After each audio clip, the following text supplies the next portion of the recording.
Atlanta shimmered beneath the late autumn sun on the morning I thought my life was about to change for the better. I was 28, newly married, and carrying a secret so powerful it kept me awake at night. I was pregnant. My husband, Malcolm Price, and I had been married for just 6 months. He always said he wanted a family, would kiss my forehead when I spoke about my dreams of motherhood, promising our children would have the opportunities neither of us had growing up. And I believed him. Lord knows, I believed him. The Price estate on the outskirts of Buckhead looked like something ripped from an old Southern dynasty. White columns, endless glass windows that gleamed like ice, gardens clipped with military precision. But inside those polished walls, warmth did not exist. At the head of the dining table sat Margaret Price, Malcolm's mother, her posture regal, her eyes sharp and cold enough to cut glass. Beside her was his sister, Camille, 31 and perpetually smug, who scrolled on her phone with a smirk that never seemed to leave her lips. It was during Sunday brunch, plates of salmon and champagne flutes glittering under the chandelier, that I laid the ultrasound photo beside Malcolm's plate. "We're having a baby," I whispered, my smile so wide my cheeks ached. The silence that followed was suffocating. Malcolm's fork slipped against porcelain. His mother dabbed her lips carefully with a linen napkin before speaking, her tone flat. "This is unexpected." Camille snorted so loudly it echoed through the hall. I looked at Malcolm, waiting for him to defend me, to celebrate with me. Instead, he cleared his throat. "Maybe we should talk about this later." His voice was cool, detached, as if I had announced a death instead of a life. That was the moment I felt the ground shift beneath me. The mansion I thought represented stability had turned into a gilded cage, and the bars were already closing in. The weeks after my announcement felt like living in a house that was silently pushing me out. The chandeliers still sparkled, the marble floors still shone, but every corner of that mansion carried hostility. Margaret never raised her voice. She didn't need to. Her cruelty came dressed as concern. One evening in the library, she flipped through a medical text on high-risk pregnancies and said casually, "Some women just aren't built for motherhood. Their bodies fail them." Her pale eyes lingered on me until my skin prickled. Camille was bolder. One afternoon she smirked at me and said, "Maybe the baby will take after Daddy's side. That would be generous, considering half of those genes are yours." Her laugh was sharp, cruel, and I realized her mockery wasn't just about me. It was about where I came from. But it was Malcolm's change that broke me most. The man who once remembered how I liked my coffee now came home late, reeking of whiskey and distance. Whenever I mentioned baby names or nursery colors, he brushed me off with talk of deadlines or basketball scores. "Let's not rush things," he muttered one night, refusing to meet my eyes. "It might not even work out." The words gutted me. I began to feel watched, even when I was alone. The family portraits, generations of Prices staring down from the walls, seemed to follow me with disdain. That house, with all its grandeur, had become a labyrinth of whispers and shadows. Then came the night of the accident. The January wind cut through me as I stepped outside to grab groceries from the car. The front steps were slick with ice. I didn't notice until my foot slid forward violently. I caught the railing just in time, heart hammering. When I looked up, I caught the faint outline of a figure behind an upstairs curtain, watching. The drape snapped shut when my eyes met theirs. That was the moment I realized, this wasn't just an unwelcome home. It was a dangerous one. By February, the hostility in that house had sharpened into something more sinister. Every meal, every polite exchange, felt like it carried an undercurrent of venom. I learned to keep my head down, to move quietly through the halls as though I were just a guest overstaying my welcome. But no amount of silence could soften the tension. The attack came on a Tuesday evening. I remember because Malcolm had been unusually cheerful that morning, humming while adjusting his tie, as though life had already moved on without me in it. Margaret insisted on a formal dinner that night. When it ended, I was tasked with carrying dishes upstairs. My back ached, my feet throbbed, but I knew better than to complain. Complaints only fed their narrative that I was weak, unfit, undeserving.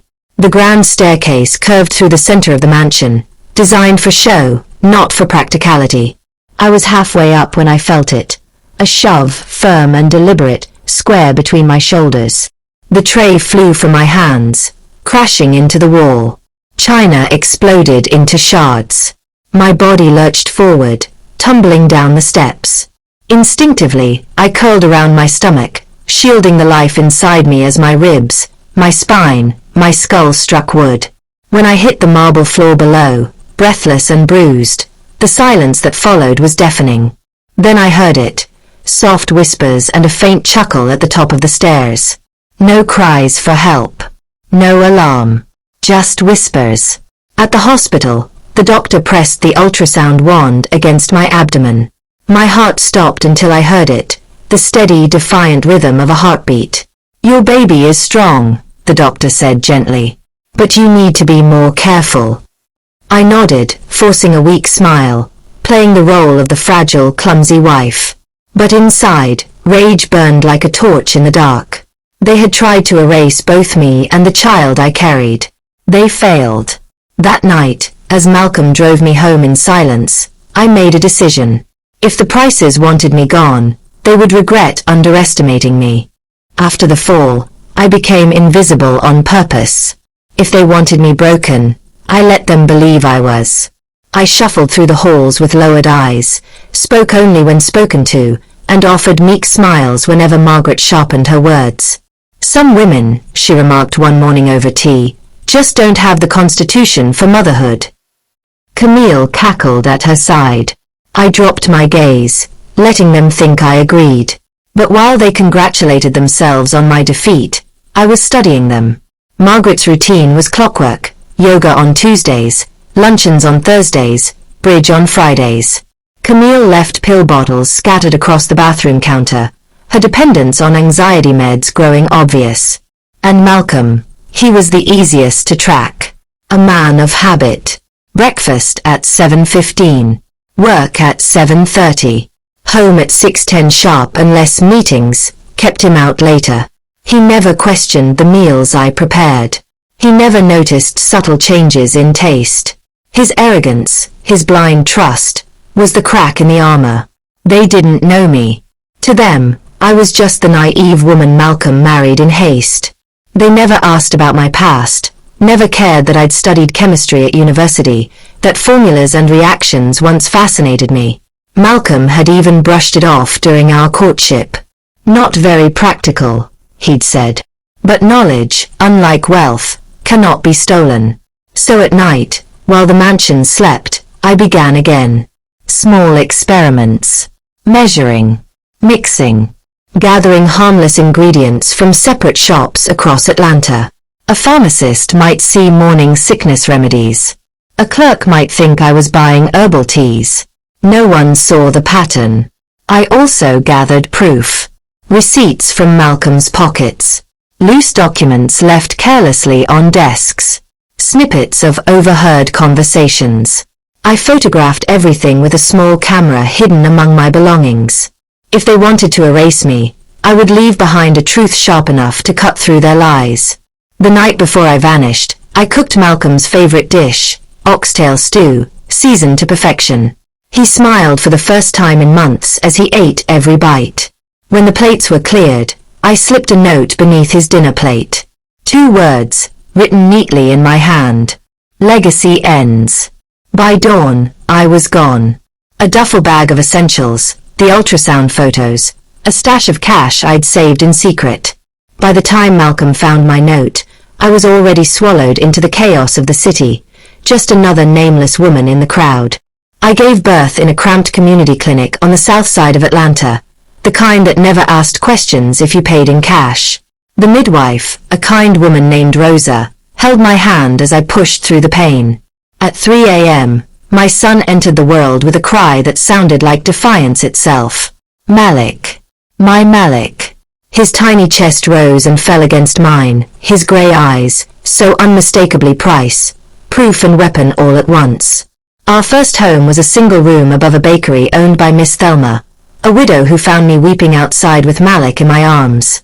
Without hesitation, She brought us in, offered food, and eventually a small apartment above her shop.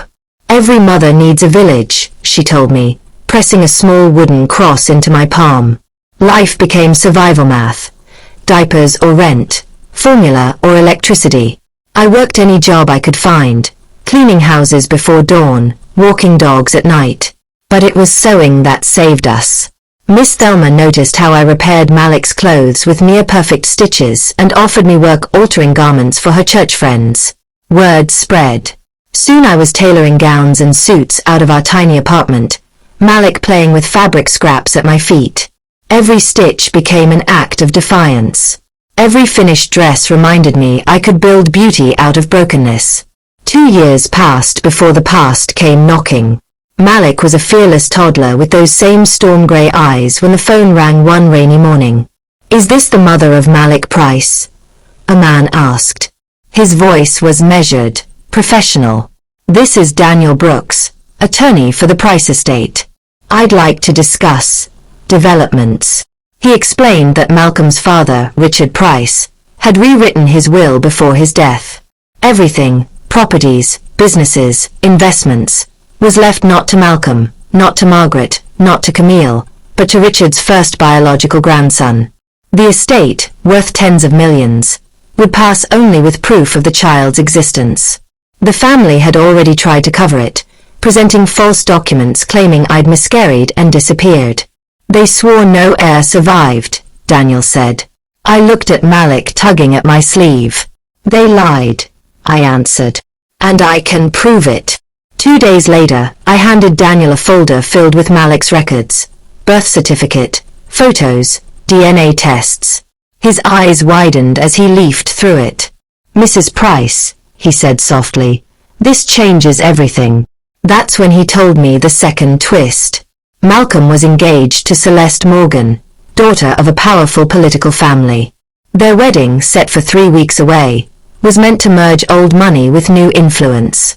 But Daniel slid me one more document, Malcolm's premarital health screening. It confirmed what I already knew the night I walked away. Malcolm Price was sterile. Permanently. The morning of the wedding, St. John's Cathedral overflowed with 500 guests. Politicians, CEOs, Atlanta's elite. Celeste glided down the aisle in silk and diamonds, radiant, unaware. Malcolm stood at the altar, polished in his tuxedo, ready to reclaim respectability. But before the vows could be spoken, Celeste turned to the crowd, her voice steady and strong. "This man has deceived not just me, but all of you. He cannot produce heirs and has hidden the existence of a son he abandoned." Gasps rippled through the cathedral. Margaret collapsed into her pew. Camille clutched her pearls like they were lifelines. Malcolm's face drained of blood as Celeste pulled a sealed envelope from her bouquet, the fertility report, and let it drop onto the marble floor. "This wedding," she declared, "is cancelled." The scandal tore through Atlanta like wildfire. By evening, the Price name was in ruins. Lawsuits, betrayals, and humiliation dragging their empire down. Weeks later, Malcolm appeared at my boutique, shoulders slumped, eyes hollow. He begged to see Malik, promised money, houses, anything. "You had your chance," I told him, my voice cold. "You chose them." And I closed the door. That night, I watched Malik stacking wooden blocks into towers on the shop floor, his laughter filling the room. I kissed his curls and whispered, "They tried to destroy us, but we'll build our own empire, one they'll never touch." And in his storm-grey eyes, I saw the future. Not theirs. Ours. They tried to bury me, but I grew stronger. They lost everything, while I built a future they'll never own.